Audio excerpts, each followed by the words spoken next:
ఒక Avenger movie గురించి మాట్లాడుకుంటే భూమిపైన ఉన్న ద పవర్ఫుల్ హీరోస్ కలిసి ఒక ఇలాంటి ఆపదను ఎదుర్కొంటారు. దేన్నైతే ఒక్క హీరో ఎదుర్కోలేరు. సో అవెంజర్స్ డూమ్స్డేలో కూడా ఇంకర్జన్ ఇంకా డాక్టర్ డూమ్ని ఎదుర్కోవడానికి ఒక్క సూపర్ హీరో స్ట్రెంత్ సరిపోదు. అయితే మల్టీవర్స్ సాగాలో మనం ఆల్రెడీ ఒక దానిపైన ఒక పవర్ఫుల్ క్యారెక్టర్ని చూసొచ్చాం. సో పవర్ఫుల్ లెవెల్ విషయంలో గెలిచేది ఎవరు? ఇక్కడ లిటరలీ రియాలిటీ మ్యానిపులేటర్ ఉన్నారు, కాస్మిక్ బీమ్స్ ఉన్నారు, అండ్ ఇంకొద్దరి క్యారెక్టర్స్ని సన్ఫామ్లో డిస్క్రైబ్ చేయడం కూడా జరిగింది. మల్టీవర్స్ ఇన్ఫినిటీ పాసిబిలిటీస్లో ఇందులో ఎవ్వరు టాప్లో రారు. సో అవెంజర్స్ డూమ్స్డేలో ద మోస్ట్ పవర్ఫుల్ క్యారెక్టర్స్ ఎవరు? అయితే మనం ఈ టాపిక్ గురించే ఈ వీడియోలో డిస్కస్ చేయబోతున్నాం. నెంబర్ 5 థార్ ఓడిన్సన్. సో థార్ని నెంబర్ 5 ప్లేస్లో చూసి మీరు షాక్ అయి ఉండొచ్చు, బట్ ఇది అండర్స్టాండబుల్ కూడా. మల్టీవర్స్ సాగా స్టార్ట్ అయిన థార్ ఫేజ్ 1 నుండి మార్వెల్ సినిమాటిక్ యూనివర్స్లో ఇప్పటి వరకు ద మోస్ట్ స్ట్రాంగెస్ట్ క్యారెక్టర్ లిస్ట్లో టాప్ 5లో ఉన్నాడు. అండ్ ఇది నార్మల్ విషయం కూడా కాదు. థార్ 9 రెలమ్స్ యొక్క ప్రొటెక్టర్ అండ్ గార్డియన్. దానితో పాటు యంగ్ ఏజ్ నుండే థార్ వేల యుద్ధాలు గెలిచాడు. అండ్ థార్ జోటన్హిమ్ యొక్క స్ట్రాంగెస్ట్ వారియర్స్ని ఓడించాడు. అండ్ దీనికి మించి థార్ డ్యూరబిలిటీ హల్క్ కంటే ఎక్కువే. అవెంజర్స్ మూవీలో హైట్ నుండి కింద పడినప్పుడు హల్క్ కొన్ని గంటల వరకు అన్కాన్షియస్ అయిపోతాడు. అండ్ సేమ్ హైట్ నుండి థార్ పడినప్పుడు తను ఫుల్ కాన్షియస్లో ఉంటాడు. ఇన్ఫినిటీ వార్ కన్నా ముందు డార్క్ వరల్డ్లో ఒక ఇన్ఫినిటీ స్టోన్ శక్తిని పూర్తిగా తట్టుకోగలిగిన one and only character Thor. And Avengers Infinity War మూవీలో థార్ పూర్తి పవర్ని మనం చూడొచ్చు. థానోస్కి బ్రూస్ బ్యానర్ అండ్ హల్క్ గురించి న్యూయార్క్ బ్యాటిల్ టైంలోనే తెలుసు. అండ్ ఆ టైంలో థార్ని మాత్రమే కట్టి ఒక దగ్గర ఉంచారు.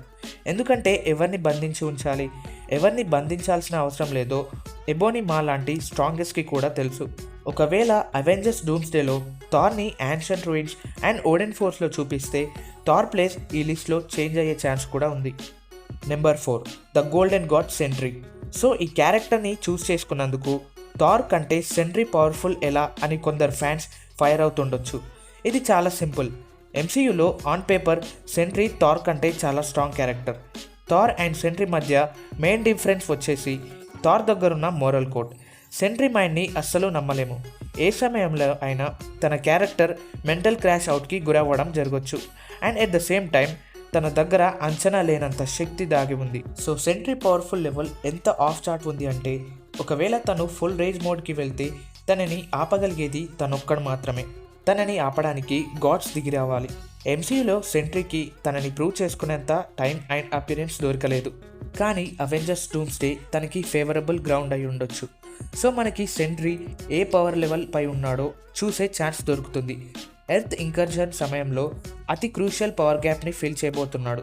సో ఈ క్యారెక్టర్ 1000 సన్స్ ఎక్స్ప్లోజన్తో కూడిన శక్తి కలిగి ఉంటాడు అని మార్వెల్ చెప్పడం జరిగింది. Number 3 Victor Von Doom. సైన్స్లో రీడ్ రిచర్డ్స్తో పోటీకి రాగలడు. అండ్ మ్యాజిక్ విషయానికొస్తే డాక్టర్ స్ట్రేంజ్ లెవెల్ వరకు ఉంటాడు. అండ్ డూమ్ని ఫార్బిడబుల్ చేసే విషయం వచ్చేసి తను వేరే వాళ్ళ శక్తిని లాక్కునే పవర్. డూమ్ తన చెస్ట్ ప్లేట్లో ఒక సైఫనింగ్ డివైస్ని ఉంచుకుంటాడు, పవర్ఫుల్ బీయింగ్స్ యొక్క పవర్ని లాక్కోవడానికి. డాక్టర్ డూమ్ యొక్క ఫస్ట్ అపియరెన్స్లో తన చెస్ట్ ప్లేట్పై మ్యోల్నేర్ అండ్ క్రీ సింబల్స్ ఉన్నాయి. ఒకవేళ డూమ్స్డేలో డూమ్ వేరే యూనివర్స్ యొక్క థార్ అండ్ కెప్టెన్ మార్వెల్ని ఓడించి ఉంటే సో నో డౌట్ తన దగ్గర థార్ అండ్ కెప్టెన్ మార్వెల్ యొక్క పవర్స్ ముందు నుండే ఉండి ఉంటాయి.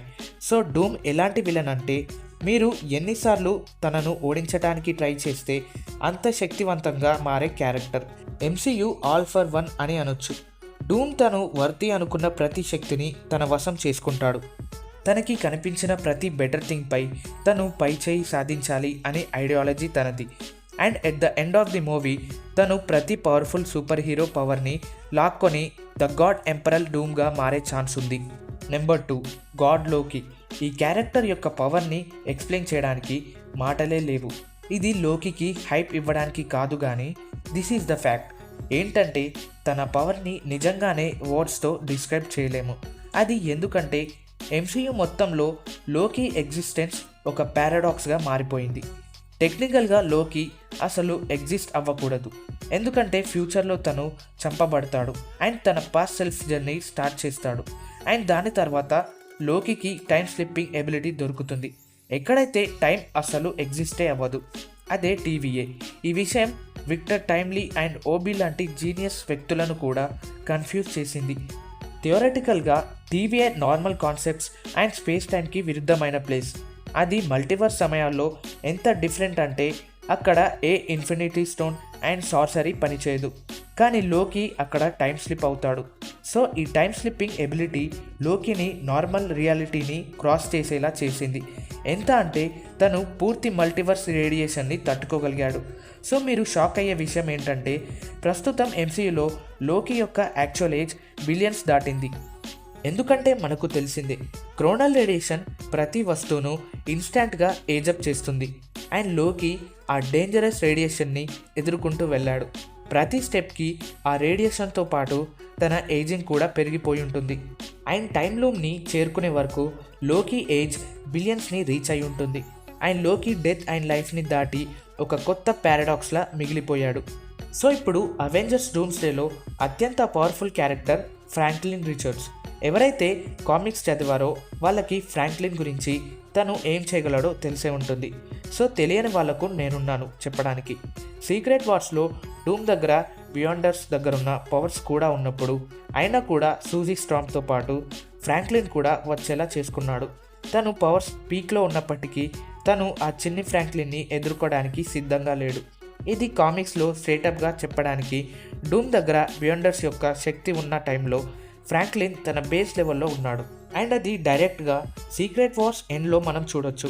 అక్కడ ఫ్రాంక్లిన్ రిచర్డ్స్ న్యూ మల్టీవర్స్ని క్రియేట్ చేశాడు. అండ్ దీన్ని బేస్ చేసుకొని చెప్పొచ్చు peak of Doctor Doom Franklin ముందు ఒక చిన్న పావు మాత్రమే.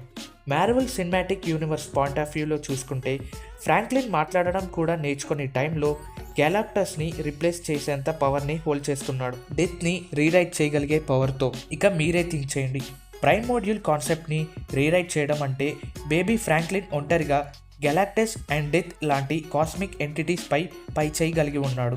అది కూడా తను బేబీగా ఉన్నప్పుడు. తను టాడ్లర్ అయినప్పుడు ఏం జరగబోతుంది తెలియని వాళ్లకు నేను చెప్తాను వినండి. ఏంటంటే టాడ్లర్ ఫ్రాంక్లిన్ని తక్కువ అంచనా వేయకండి. ఎందుకంటే ఈ పిల్లాడు ఒక సెకండ్లో తనని అడల్ట్గా మార్చుకోగలడు. ఫ్రాంక్లిన్ తనని కావాలనే చైల్డ్ ఫామ్లో ఉంచుతాడని కామిక్స్లో ఈ విషయం చెప్పడం జరిగింది.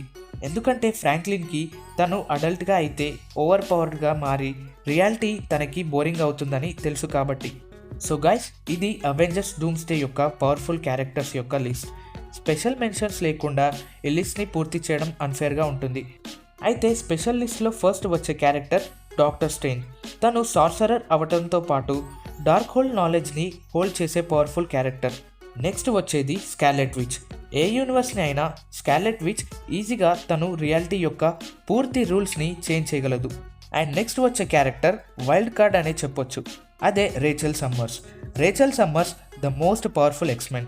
అండ్ ఈ క్యారెక్టర్ అవెంజర్స్ డూమ్స్డేలో ఉండే అవకాశం ఉంది అనే రూమర్స్ కూడా ఉన్నాయి. సో ఈ 3 క్యారెక్టర్స్ దగ్గర కూడా ఇంకర్జన్ అండ్ డూమ్ని ఎదుర్కొనే పొటెన్షియల్ అండ్ పవర్ దాగి ఉంది. అయితే ఈ లిస్ట్ పైన మీ ఒపీనియన్ ఏంటి?